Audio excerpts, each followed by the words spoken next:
নমস্কার, আমার দেশ বিদেশের প্রিয় বন্ধুরা, আপনাদের সবাইকে সীমা কিচেনে স্বাগতম।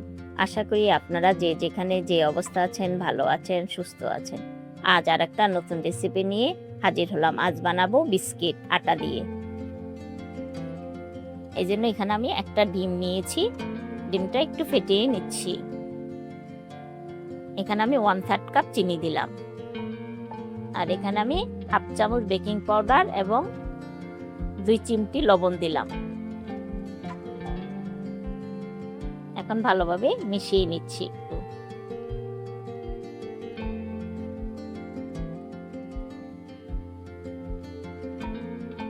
এখন আমি এখানে 2 টেবিল চামচ সয়াবিন তেল, 2 টেবিল চামচ ঘি একসাথে রেখেছিলাম, সেটা দিয়ে দিলাম। আর এখানে ভ্যানিলা এসেন্স দিলাম আমি 1/2 চামচ। এখন ভালোভাবে মিশিয়ে আমি আটাটা চেলে রেখেছিলাম। এখানে আমি 1 কাপ আটা সাথে 3 টেবিল চামচ আটা দিয়েছি। 1 কাপ আটার সাথে 3 টেবিল চামচ আটা মিশিয়ে আমি চেলে নিয়েছিলাম, সেটা দিয়ে দিলাম।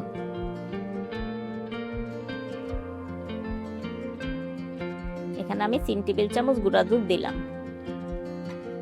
এখন আমি হাত দিয়ে ভালোভাবে মাখিয়ে নেব। প্রিয় বন্ধুরা, এই পর্যন্ত এসে যারা লাইক দিতে ভুলে গেছেন, প্লিজ একটা লাইক দিয়ে নিন। আর যারা সবসময় আমার ভিডিওগুলো দেখে আমাকে উৎসাহিত করেন, তাদের জন্য রইল অজস্র অজস্র ধন্যবাদ ও ভালোবাসা। এখন এইভাবে আমি ভালোভাবে মেখে নিলাম, আমি আর রেস্টে রাখবো না। এখন আমি এই চামচ দিয়ে একটু একটু করে খামির নিয়ে বিস্কুট বানিয়ে নেব। এই রেসিপিটা আপনারা মেহমান আসলে চা বসিয়ে দিয়েও সাথে সাথে বিস্কুটটা বানিয়ে পরিবেশন করতে পারেন। এত সহজ এই বিস্কিট। দেখুন আমি কিভাবে বানাচ্ছি। বেলুন পিড়ি কিছুই লাগবে না। এখন আমি একটু ছুরি দিয়ে কেটে কেটে একটু ডিজাইন করে নিচ্ছি। একদম খুব সহজ এই বিস্কিটের রেসিপি, খেতে কিন্তু দারুণ লাগে।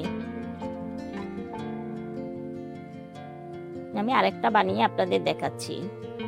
এরা একটা বানিয়ে দেখিয়েছি, এখন আবার আরেকটা বানিয়ে দেখাচ্ছি। দেখুন খুব সহজ।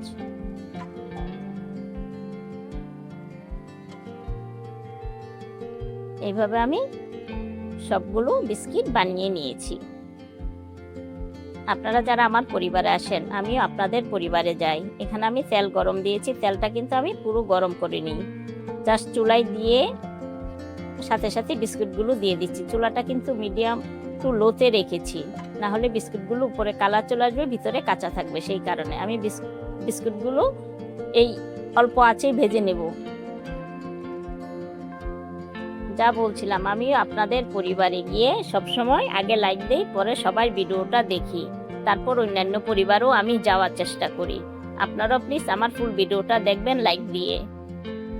আর যারা নতুন দেখছেন, আজকে আমার রেসিপি আপনাদের কাছে যদি ভালো লেগে থাকে, প্লিজ আমার চ্যানেলটাকে সাবস্ক্রাইব করে বেল আইকনটা অন করে রাখবেন। বিস্কুটটা 1 পিঠ হয়ে গেছে, এখন আমি উল্টিয়ে দিচ্ছি।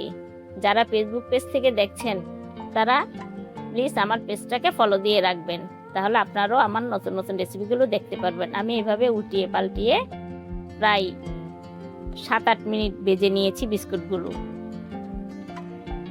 এখন হয়ে গেছে, এখন উঠিয়ে নিচ্ছি।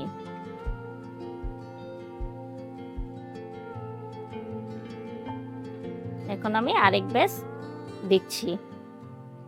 এভাবে আমি সবগুলো বিস্কিট ভেজে নেব।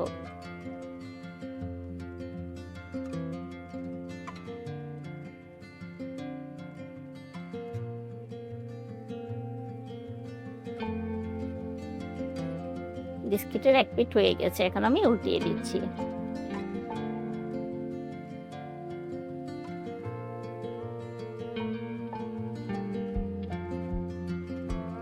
বিস্কুটগুলো আমি এভাবে ভেজে নিয়েছি, এখন উঠিয়ে নিচ্ছি। বিস্কুটগুলো ভাজা হয়ে গেছে। 1 কাপ সাথে 3 টেবিল চামচ ময়দা দিয়ে আমার 1/2 কেজি বিস্কুট হয়েছে। দেখুন বিস্কুটের ভিতরে কেমন হয়েছে, আপনাদের ভেঙে দেখাচ্ছি। আপনারা অবশ্যই বানিয়ে খেয়ে আমাকে অবশ্যই কমেন্টের মাধ্যমে জানাবেন কেমন। বন্ধুরা, আজ তাহলে আসি। সবাই এ পর্যন্ত ভালো থাকবেন, সুস্থ থাকবেন। সামনে আরেকটা নতুন রেসিপি নিয়ে হাজির